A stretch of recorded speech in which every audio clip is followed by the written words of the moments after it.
All right, Marks, it's time to nerd up or shut up. So I just got finished with the Justice League Dark Apocalypse War movie, and if you're haven't seen it and you don't want to be spoiled, please click off. But if you're looking for my quick opinion on whether or not it is worth your time and money, this 90-minute extravaganza of DC orginess is amazing. So I would say go ahead and watch it. With that overall, I want to get into some of the little bullet points that I have, some thoughts that I have, some things I liked, and some things that I was kind of disliked. Not a lot there. But anyway, so we start off the movie with our main antagonist, Constantine, and with Zatanna. They're a couple now. Then we move to, and Zatanna's obviously bothered by something. We all know what it is. It's the end of the world as we know it. They go, they're called to the hangar for Superman and Wonder Woman and Batman to brief them on the attack on Apokolips. Flash does raise the question whether this is something that will happen soon or whether it'll happen in a billion years. And Superman basically says, "No, we need to take this tyrant out now because he has left a wake of destruction in his path." And Superman's not wrong. Whether they wait for the fight to come to them on Earth or they take the fight to Darkseid on Apokolips. So they decide to go. The Justice League then heads out. They get to Apokolips and they just get destroyed off screen. I mean, all you see are these big parademons that aren't really parademons. You'll find out more about them later. Flying at the ships, and then we jump to 2 years later. And we're joined by Constantine and Etrigan at the bar, just drinking it up, having a pint. And Constantine seems to be the best that we have left. Maybe. Raven and Soups show up. Soups looking a little greener than normal. And they get attacked by parademons. And of course, Superman is green, which means kryptonite. And he can't really do much besides hit them with a chair like Aerith. Yeah, that's right. I threw a Final Fantasy remake stab in there. And so Constantine wipes the floor, and actually Etrigan jumps in a little bit, and Raven is definitely not herself, and she's got daddy issues going on. So Constantine takes care of it. They basically explain that they need him for a locator spell to find Damian Wayne, the baby bat. Okay, whatever. It was kind of fun with the little romp, and now they're in the Big Ben Tower waiting for Constantine to come back. Raven says, "Fuck this," and then, or for fuck's sake, or one of those two, and then teleports them to Damian once they find him, which I thought was hilarious. Fights with ninjas ensue, and apparently regular Clark Kent with kryptonite infused can fight ninjas? I guess? I don't know. So as soon as they go to harm Raven, Damian says that's enough, and they all back off. Damian comes out, they talk to Damian Wayne, and of course we find out Damian has daddy issues, just like Raven. Character correlation, I guess. We also find out that in the parademon attack that Dick did get killed, but then Damian brought him back with the, Dick being Nightwing, came back with the Lazarus Pit, and now he's insane. One thing I did forget to mention earlier was that, yeah, they do talk about how the Justice League died and everything, and basically they just got Romful stomped, and they basically got rolled into Darkseid's forces. Although I don't know if they know exactly how much or how deep that goes. Raven then explains what happens to the Titans. They basically all just got destroyed. Kid Flash dead, Wonder Girl dead, Starfire we think is dead. And I mean, you know, as I said, Dick gets killed. Damian gets away, but he takes over the League of Assassins.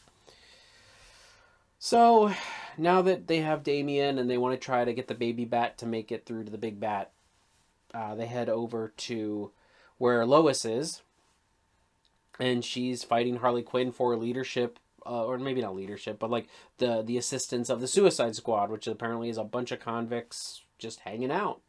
Okay. I mean, it's kind of fun to fight. Watching Lois and Harley Quinn fight was actually kind of fun. I think it was an even match, which, I mean, it could have been. Harley sometimes gets a little over abilitied.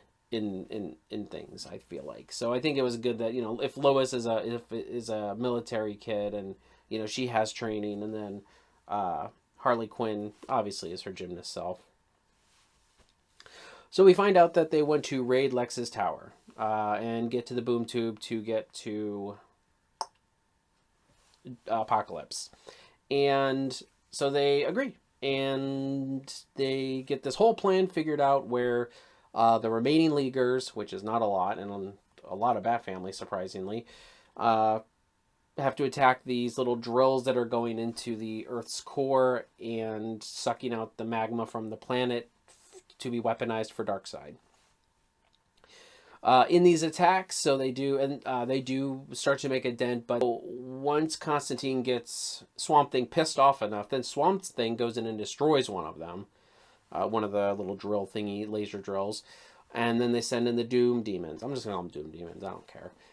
And so then, you know, they go to raid Lex's base. They find out Lex is the guy that's been feeding Lois information, which honestly I thought it was going to be like Batman secretly feeding Lois information through a subconscious or something stupid, or Cyborg or something. I don't know.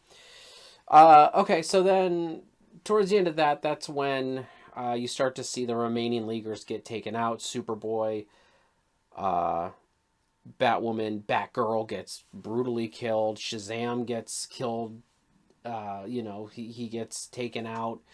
So, you know, the remaining Leaguers and Bat Family are getting taken out. Constantine's house was there, which was also kind of cool. It was a throwback to, I mean, this is literally the Infinity War and Endgame for the new 52 animated universe. So everybody's there. Everybody's doing their part after all the shit has gone down. And a lot of people are dying. Of course, even more people are dying because this is a no-win scenario, basically. So Lex then gets them boom tubed. All the Doom Demons come to Earth. Lex gets the team of Superman, Damian, Raven, Constantine, Itrican, all over to Apokolips, and that's when they start to make their way towards this something, this power source that they're going to turn off and destroy Apokolips with. Or, yeah, Apokolips with. So they get there, and then they have to fight Wonder Woman and the Furies. And not the furries, the Furies. And it's just basically the Leaguers that we thought were dead, and now they're all robotic, and they're going to be fighting the Leaguers. And so Intrican gets offed, and which is sad. He has his final rhyme. And Constantine then finally breaks Wonder Woman of the Darkseid's control. So then she goes in to fight all the other Furies and gives the team a chance to head towards a power source. They get in there and they see the Flash, who is on like a version of the cosmic treadmill. This was okay. I mean, a lot of the Leaguers survived that needed to survive to make this work, but, you know, I mean, Barry then was out of it. Constantine does a mind meld, a facepalm, a mind meld, and sees Flashpoint. And I think he also mentioned it in the beginning of the movie, too. So, with all of these things coming up, now they realize that they can't destroy the power source, which means they can't destroy Apokolips, which means they just gotta go frickin' kill Darkseid. Okay. They finally get in there, and they find Cyborg. Apparently, Constantine has techno magic, so he frees Cyborg from Darkseid's control as well. While all this is going on, Lex and the Suicide Squad and Lois are all gearing up to fight whoever's coming their way.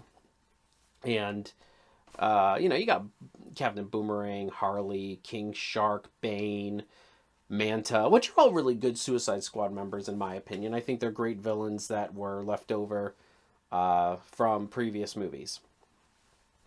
Okay, so we finally get to the coup de grace where Batman comes back and he brings Darkseid with him because Darkseid was off destroying Oa of the Green Lantern Corps. Yay. Whatever. And so then we have the fight between Damian and Batman. And I mean, Superman in a Lex Luthor outfit gets torn apart, so he's off in hiding. Raven's dealing with daddy issues at that point. Constantine, I don't remember what he was doing. He was maybe hiding too. I don't know. But Batman was fighting Damian, and when pushy, and of course Batman beats Damian because Damian's a loser. And when push comes to shove, Batman breaks the Darkseid hold on him, and then he turns on Darkseid, takes out one of his eyes, and then Darkseid goes to kill Batman, and Damian throws himself in front of his father, and yeah, so he makes a sacrifice play, and Constantine breaks Trigon out of Raven's body, and then Constantine says, "Hey, look, you wanted you want a magical host? Here I am. Let's kill this bastard." And Trigon says, "I have a better idea." And he goes into Superman, and then Superman burns through all the liquid kryptonite in his skin, and then he becomes Trigon Superman. And holy shit, I think that's probably one of the coolest things I've ever seen in my life was Trigon Superman, and one of the scariest, really.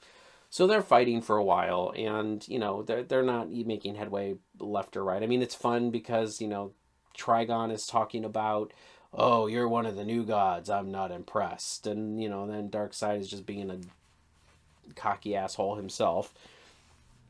So while this is all going on, the Suicide Squad, Lois and Lex, are trying to hold off the Paradooms. I think that's what they're called, the Paradooms. And they're losing people. I mean, Manta's gone, Bane is gone. There's some other people that are gone. It comes down to like King Shark, Captain Boomerang, Harley, Lois, and I think even Lex is dead at that point. Maybe not. Lois pulls a sacrifice play, and that pulls Clark, Superman, out of the Trigon thing, and then Trigon is out of Superman, and we see Big Blue again. Darkseid encapsulates Trigon, and then Big Blue, man, hauls ass on Darkseid. I mean, we're talking pretty bonkers level of Superman beat assery here.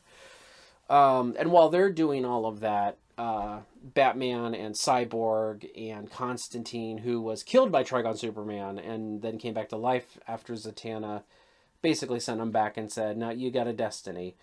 And he also found out that the reason why he ran away from the initial battle at this point was because Zatanna and Batman wanted him to have a compelling spell to run. And Constantine was the backup plan. Well, which makes sense. It's Justice League Dark. Constantine needs to be the main character. And honestly, I like Constantine, especially in this universe. So, okay. I just don't like the fact that Batman always has to be the one to, like, make this plan. I know it's in his personality. I know it's in his character. But truth be told, why does Batman always have to have the his hand on the emergency hatch button? Why couldn't Batman just gotten beaten and then maybe Zatanna made the idea to give him a compulsion spell and just had this idea? Other superheroes can be smart too, bats. So anyway, okay, back on track. So then it's Darkseid versus Superman. They're making a plan. Constantine comes back to life. He's pissed at Batman, but I mean, he just keeps saying he's pissed. At the same time, Raven revives Damian, unfortunately. And they kind of make this plan to release Trigon to fight Darkseid. And they do.